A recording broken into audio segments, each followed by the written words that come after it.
Ya, selamat bertemu kembali anak-anakku di kelas 11 IPA 1, IPA 2, dan IPA 3. Semoga kalian tetap sehat selalu di mana saja kalian berada. Selamat bertemu kembali dengan Bu Guru di sini dalam mata pelajaran yang sama, mata pelajaran biologi. Oke, anak-anakku, pada video pembelajaran berikutnya atau pada materi sebelumnya, ya, kalian telah membahas tentang struktur sel, kemudian jaringan pada tumbuhan, kemudian jaringan pada hewan, dan sekarang kita masuk pada materi yang baru, yaitu sistem gerak pada manusia. Ya, manusia dalam bergerak, ya, kita manusia dalam bergerak aktif karena apa? Karena kita memiliki dua alat gerak utama, ya, yaitu otot dan tulang. Ya, tulang-tulang yang menyusun rangka tubuh disebut alat gerak pasif. Ya, ibu ulangin.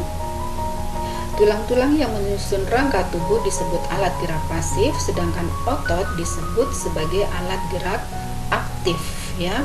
Selain itu, terdapat persendian yang menghubungkan antar tulang sehingga tulang lebih mudah bergerak, ya. Tulang, otot, dan sendi dapat mengalami gangguan atau penyakit sehingga gerakannya menjadi terganggu.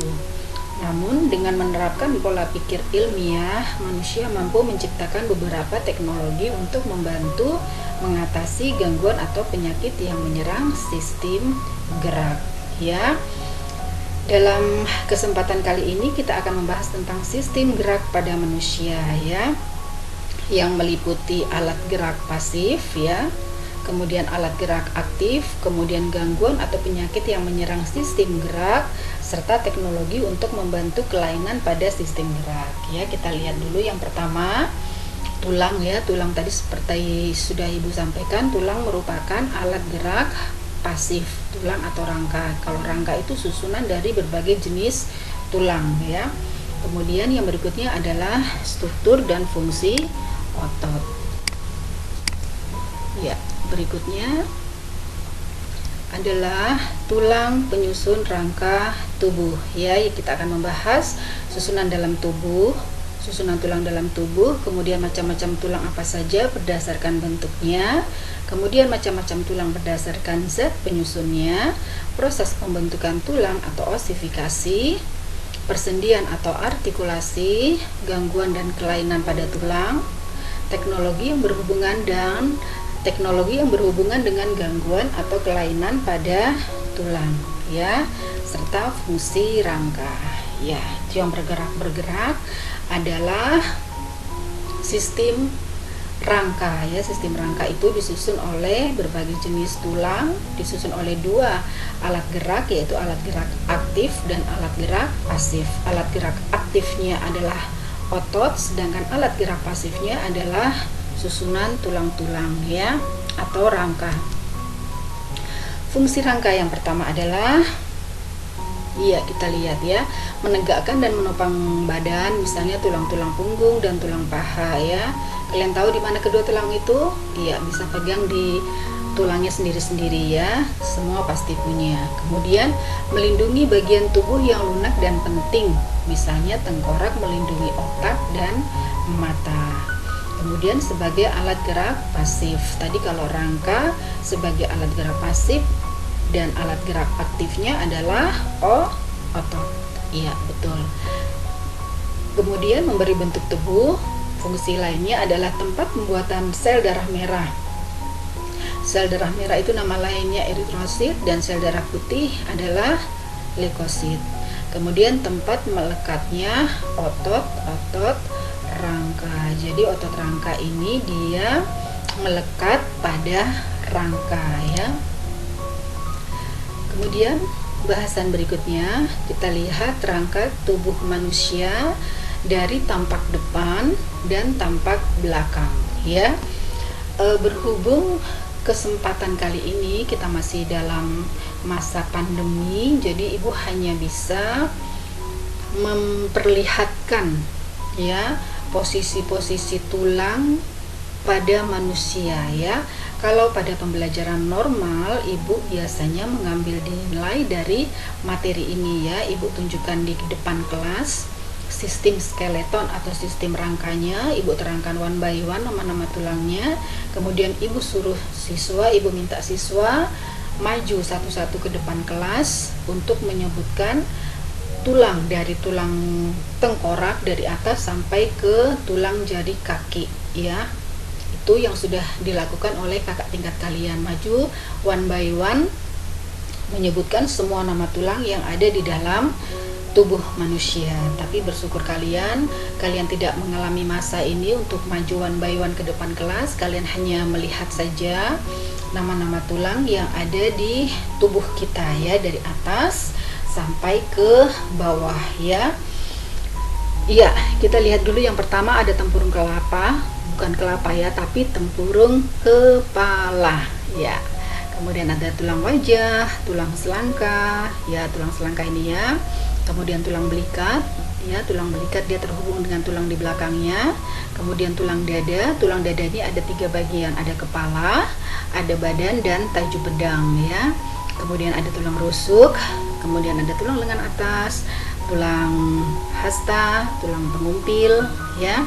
Kemudian bagian belakangnya ada tulang belakang, kemudian tulang kelangkang, ya, tulang pinggul, kemudian tulang usus, tulang pergelangan tangan, tulang telapak tangan, dan tulang jari-jari tangan, ya. Ada ke bawah lagi tuh ada tulang paha, kemudian tulang tempurung lutut, tulang kering. Tulang kering itu tulang kaki bagian bawah, tapi dia posisinya di depan, ya. Yang tulang kering ini, ya, posisinya dia di depan. Kalau yang di belakang itu namanya tulang betis, ya. Tadi di sini ada tulang duduk, kemudian ada tulang kemaluan, kemudian tulang pergelangan kaki, tulang telapak kaki, dan tulang jari-jari kaki, ya. Kemudian kita lihat lagi, ya, susunan tulang dalam tubuh, ya. Berdasarkan bagian tubuh yang disusunnya, tulang-tulang dalam tubuh dibedakan menjadi tulang tengkorak, tulang badan, dan tulang anggota gerak, ya. Ini tulang tengkorak. Tulang tengkorak itu merupakan bagian kepala, ya, kepala saja, itu namanya tulang tengkorak, ya. Kemudian tulang belakang itu bagian punggung, ya. Kemudian tulang badan dan tulang rusuk, badan dan rusuk, ya. Rusuk itu bagian dada bagian depan. Kemudian tulang anggota gerak itu dibagi menjadi 2, anggota gerak atas dan anggota gerak bawah. Oke.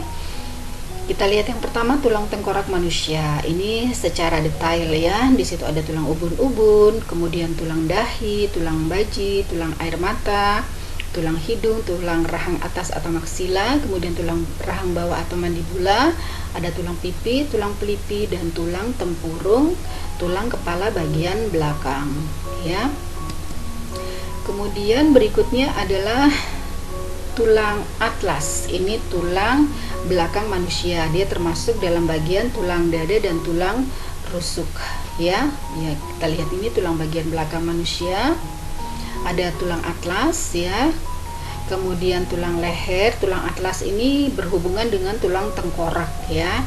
Kemudian ada tulang leher, kemudian tulang punggung, tulang pinggang, tulang kelangkang, dan tulang ekor, ya. Masing-masing tulang ini mempunyai jumlah yang tidak sama atau jumlah yang berbeda-beda. Sekarang kita lihat di tulang dada, ya, dan tulang rusuk manusia. Tadi seperti Bu Guru bilang, tulang rusuk manusia itu mempunyai 3 bagian, ya. Ada kepala, ada badan, dan ada tajuk pedang, ya. Sedangkan rusuk itu ada rusuk sejati, ada rusuk palsu, ya, ini rusuk palsu, dan ada rusuk melayang. Rusuk melayang ada 2 pasang, ya. Kemudian kita lihat tulang bahu manusia, ya. Ini ada tampak depan dan ada tampak belakang, ya. Di situ ada tulang selangka, ya. Mungkin kalian bisa pegang, ya, bisa terasa tulang selangka itu seperti selang, ya. Kemudian ada tulang belikat, ya, tulang belikat, ya.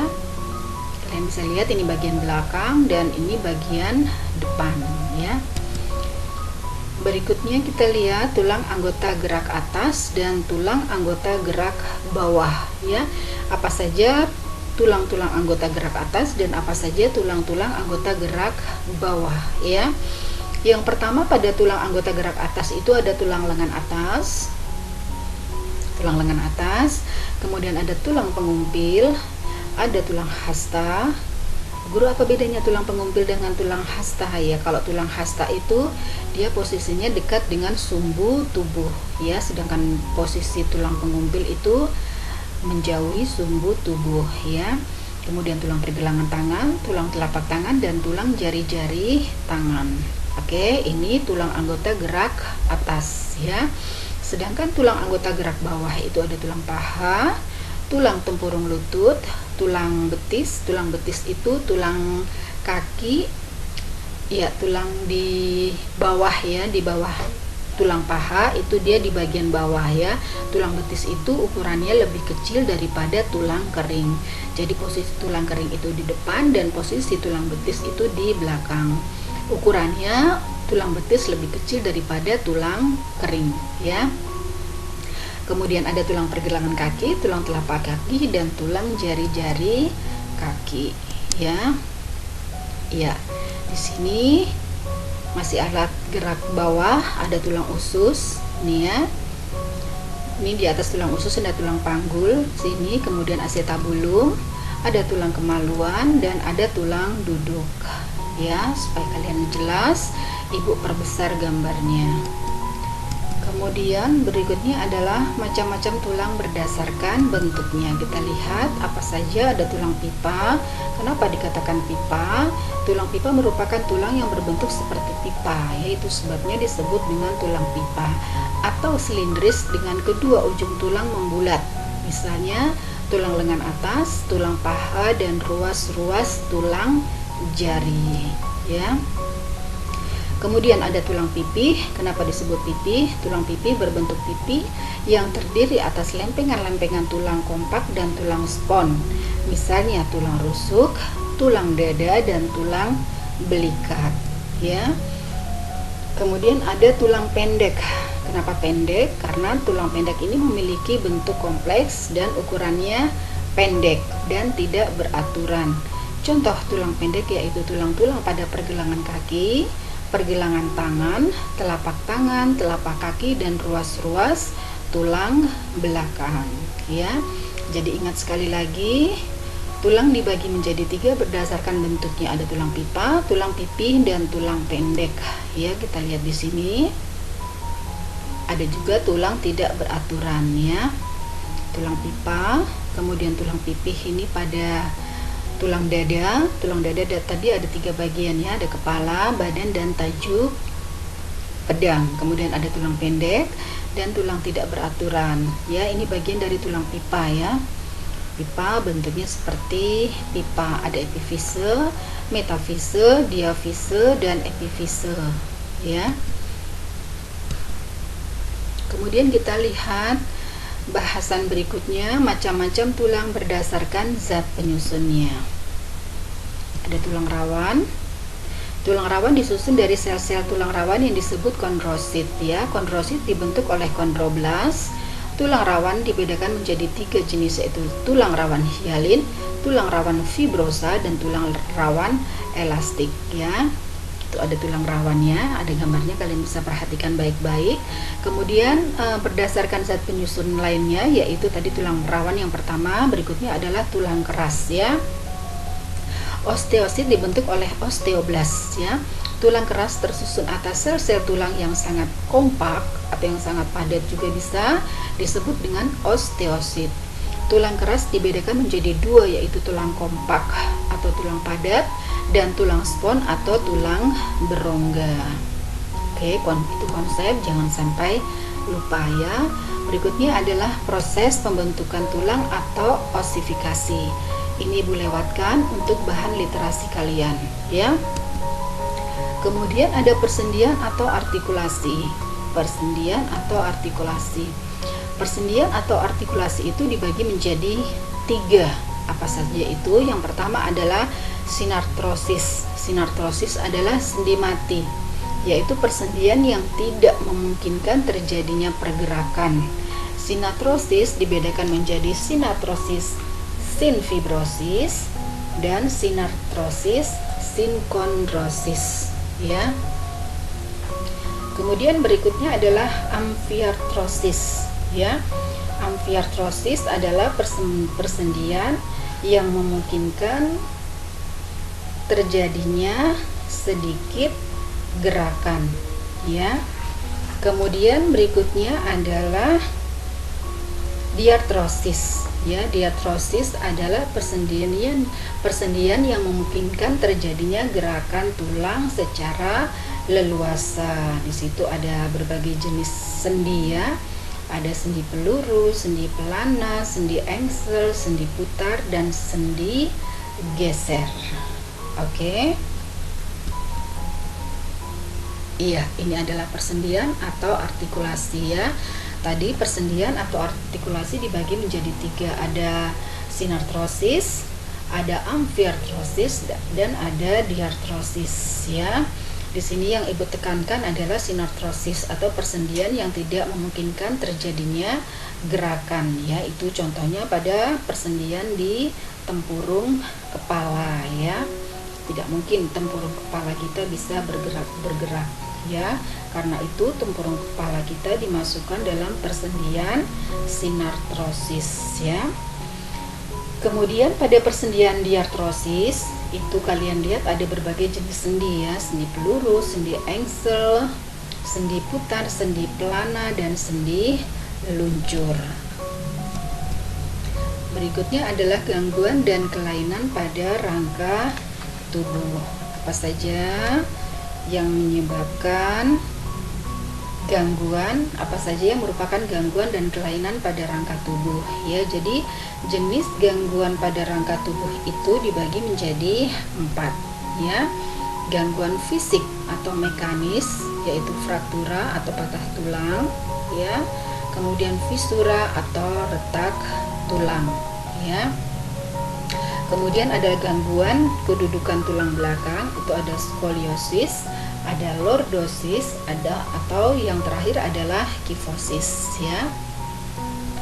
Kemudian gangguan fisiologis, ada rakitis, osteoporosis, dan nekrosis, ya. Untuk tugas literasi kalian, ya, Ibu selesaikan dulu jenis gangguan pada rangka. Yang terakhir adalah gangguan persendian, ya. Ada dislokasi, terkilir, ankilosis, dan artritis, ya. Tugas literasi kalian, ya, tugas literasi kalian coba dengar baik-baik. Carilah jenis-jenis gangguan fisik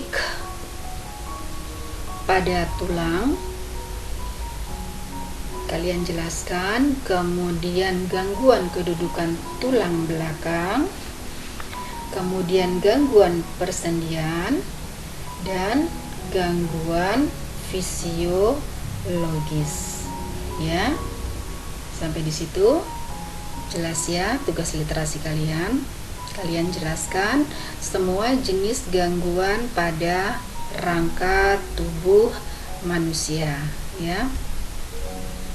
Kita lihat ini penjelasannya yang tadi, ya. Gangguan pada rangka ada fraktura, ini penjelasan gambar. Kemudian ada rakitis, kemudian tulang-tulang yang mengalami osteoporosis. Osteoporosis itu, ada yang pernah dengar apa itu osteoporosis? Iya, osteoporosis itu adalah pengeroposan tulang, ya. Jadi tulangnya keropos, ya. Kalian bisa perhatikan di sini tulang yang mengalami osteoporosis dengan tulang normal yang masih dalam keadaan padat, ya. Tulang normal yang masih dalam keadaan padat, sedangkan ini tulang yang mengalami pengeroposan atau osteoporosis. Berbeda, ya. Kemudian ada gangguan pada rangka yang lainnya, itu adalah skoliosis, ada kifosis, dan ada lordosis. Itu untuk tugas kalian, ya. Kemudian kita lihat teknologi apa saja yang berhubungan dengan gangguan dan kelainan pada tulang, ya. Iya, teknologi ini dibagi menjadi 3, ya. Ada transplantasi sumsum tulang, kemudian penggantian sendi, dan ada penyembuhan patah tulang, ya. Dalam penyembuhan patah tulang ini dibagi menjadi 3 ya, ada pembidaian, ada pemasangan gips, dan ada pembedahan internal ya. Tugas literasi kalian pada sistem gerak yang berikutnya adalah kalian jelaskan ya, kalian jelaskan apa maksudnya transplantasi sumsum tulang, kemudian apa maksudnya penggantian sendi, kemudian yang ketiga ini kalian jelaskan juga ya, penyembuhan patah tulang dengan pembidaian itu maksudnya apa, kemudian pemasangan gips itu maksudnya apa, dan pembedahan internal itu maksudnya apa ya. Itu tugas literasi kalian yang kedua ya, tolong dikerjakan untuk materi literasi kalian ya, jangan sampai lupa. Kita sekarang masuk struktur dan fungsi otot ya, macam-macam otot, mekanisme kontraksi otot, kemudian sifat gerak otot dan jenis gerak, gangguan dan kelainan pada otot ya. Sudah kalian ketahui bahwa materi otot ini sudah kita pelajari pada jaringan sebelumnya ya, jaringan pada hewan ya, termasuk di dalamnya adalah jaringan otot. Ada 3 jenis otot, yaitu otot rangka atau otot lurik, kemudian ada otot polos, dan ada otot jantung ya. Kalian bisa lihat secara jelas, Bu Guru sengaja carikan gambar yang berwarna supaya kalian bisa membedakan dengan jelas perbedaan antara ketiga macam otot tersebut ya, otot rangka, otot polos, dan otot jantung ya. Macam-macam otot ya, kita lihat otot lurik, bentuk selnya silindris, memanjang, dan mempunyai banyak inti sel yang terletak di tepi sel. Kalian bisa lihat ya, ototnya ini inti selnya dia tidak terletak di tengah, tapi dia terletak di tepi atau di pinggir sel. Kemudian dia berwarna gelap dan terang yang berselang-seling ya. Kemudian bekerja di bawah kesadaran, kontraksinya cepat dan mudah lelah. Kemudian dia melekat pada rangka. Oleh sebab itu dia dinamakan otot rangka. Jadi otot lurik nama lainnya adalah otot rangka. Kemudian otot yang berikutnya adalah otot polos, bentuknya berbentuk gelendong ya. Kedua ujungnya meruncing. Ini materi ini sudah Ibu sampaikan pada materi jaringan pada hewan sebelumnya ya, hanya diulang saja. Bagian tengahnya mengembung, itu namanya gelendong ya. Di dalam sel terdapat satu inti yang terletak di tengah. Kalau tadi pada otot lurik, inti selnya itu dia menepi di tepi, sedangkan pada otot polos inti selnya berada di tengah ya. Bekerjanya di luar kesadaran, kontraksinya lambat dan tidak mudah lelah. Tadi kalau pada otot lurik itu kontraksinya cepat dan mudah lelah, kalau pada otot polos kontraksinya lambat dan tidak mudah lelah ya. Kemudian letaknya terdapat pada organ-organ bagian dalam, misalnya usus dan lambung. Kemudian jenis otot yang ketiga adalah otot jantung. Ya, dia berwarna gelap dan terang seperti otot lurik, tetapi memiliki 1 atau 2 inti sel yang terletak di tengah. Jadi inti selnya ini bisa 1, bisa 2, dan letaknya di tengah. Tadi kalau pada otot lurik dia letaknya di tepi inti selnya ya, sedangkan pada otot jantung dia letaknya di tengah. Kemudian bekerja di luar kesadaran. Dia memiliki percabangan yang disebut anastomosis. Kemudian kontraksinya teratur dan tidak mudah lelah. Terdapat di jantung, namanya otot jantung, pasti berada di jantung. Kalau otot lurik tadi atau otot rangka karena dia melekat pada rangka. Kalau tadi otot polos dia terletak di tubuh, di organ-organ tubuh bagian dalam ya. Kalau otot jantung ini dia terdapat di jantung. Kemudian dia memiliki diskus interkalaris. Ya, kemudian mekanisme kontraksi otot. Otot memiliki kemampuan berkontraksi ya. Kemampuan berkontraksi ini dalam keadaan memendek dan menebal. Kalau dia berkontraksi berarti keadaan ototnya dia memendek dan menebal. Sedangkan kalau dia berelaksasi berarti dia kembali ke keadaan semula dan mengendur ya. Mekanisme otot berkontraksi jadi rangsang, kemudian asetilkolin membebaskan ion kalsium, kemudian pembentukan aktomisin dan otot berkontraksi. Itu secara sederhana ya. Di sini ada ada gambarnya, kalian bisa perhatikan. Dan mekanisme otot berelaksasi itu tidak ada rangsangan ya. Kemudian ion kalsium direabsorpsi, kemudian ion kalsium berkurang, ikatan aktin dan miosin lepas, kemudian sarkomer memanjang. Ini menyebabkan keadaan otot berelaksasi atau kembali ke keadaan semula dan mengendur. Oke. Sampai di situ. Sekarang kita lihat gerak otot dan jenis-jenis gerak ya. Jenis otot berdasarkan sifat gerak otot ya dibagi menjadi dua ya, ada otot sinergis dan ada otot antagonis. Otot sinergis yaitu otot sinergis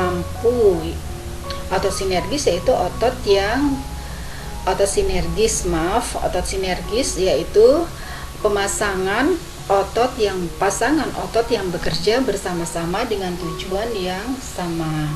Sebagai contoh, otot-otot antatulang rusuk yang bekerja sama ketika menarik nafas. Itu adalah contoh otot sinergis, yaitu pasangan otot yang bekerja bersama-sama dengan tujuan yang sama. Sinergis berarti bersama-sama. Kemudian jenis otot berdasarkan sifat gerak otot yang berikutnya adalah otot antagonis ya. Otot antagonis yaitu pasangan otot yang kerjanya berlawanan. Tadi kalau sinergis itu bekerja bersama-sama dengan tujuan yang sama, sedangkan kalau otot antagonis itu pasangan otot yang kerjanya berlawanan. Apa contohnya Bu Guru? Contohnya otot bisep dan otot trisep. Itu letaknya di mana ya? Nanti Bu Guru kasih lihat ya. Jadi jenis-jenis gerak yang disebabkan oleh otot-otot antagonis itu adalah abduksi, aduksi, depresi, elevasi, supinasi, pronasi, ekstensi, fleksi, dan inversi. Eversi. Ya, jadi banyak sekali jenis gerak yang disebabkan oleh kerja otot yang berlawanan atau otot antagonis ya. Ya, kita lihat di sini contohnya gerak antagonis pada otot. Di situ ada otot trisep dan ada otot bisep ya. Kalau trisep dalam keadaan kontraksi, berarti bisepnya berelaksasi. Kalian lihat ya posisinya. Sedangkan kalau otot trisep berelaksasi, otot bisepnya dia berkontraksi. Ibu ulangi sekali lagi. Otot antagonis adalah otot yang bekerja, pasangan otot yang bekerja secara berlawanan ya. Kita lihat contohnya pada otot trisep ya. Otot trisep ini otot yang terletak di bagian lengan atas ya. Jika kondisi otot trisep dalam keadaan berelaksasi, berarti otot bisepnya dia berkontraksi ya. Jika kondisi otot trisep berkontraksi, maka kerja yang lain secara berlawanan otot bisepnya dalam keadaan berelaksasi ya. Ibu harap kalian jelas. Iya, ini adalah yang berikutnya, gangguan dan kelainan pada otot ya. Ada 3 jenis ya gangguan karena serangan penyakit. Itu ada tetanus contohnya, sebenarnya contohnya banyak ya. Itu nanti yang lain untuk bahan literasi kalian. Ibu hanya menampilkan 2 saja ya.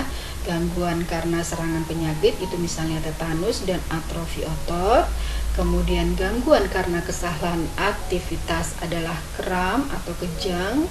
Kemudian hipertrofi otot dan kaku leher atau stiff. Kalian mungkin pernah merasakan ya kaku leher ini atau stiff. Mungkin suatu saat kalian pernah tidur dengan posisi tidur yang salah dan menyebabkan kalian sulit atau susah memutar kepala kalian ke kanan atau ke kiri. Itu karena kesalahan aktivitas ya, kaku leher atau stiff ya. Berikutnya adalah gangguan otot bawaan. Contohnya distrofi otot dan hernia abdominal ya.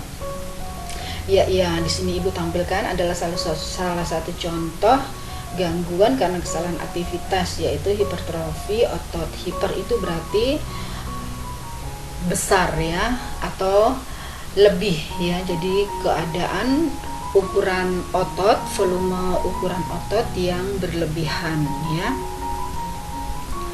Ya, demikian anak-anakku sekalian, materi kita sistem gerak pada manusia telah berakhir sampai di sini. Ibu harap kalian jelas dan bisa memahami apa yang Bu Guru sampaikan ya. Sampai jumpa pada video pembelajaran berikutnya. Jangan lupa tugas literasi dari Bu Guru. Ibu harap kalian kerjakan. Setelah kalian kerjakan, bisa kalian kirim jawabannya ke Ibu via WhatsApp atau melalui Kaizala. Oke anak-anakku, semoga sehat selalu di mana saja kalian berada. Terima kasih dan sampai jumpa. Assalamualaikum warahmatullahi wabarakatuh.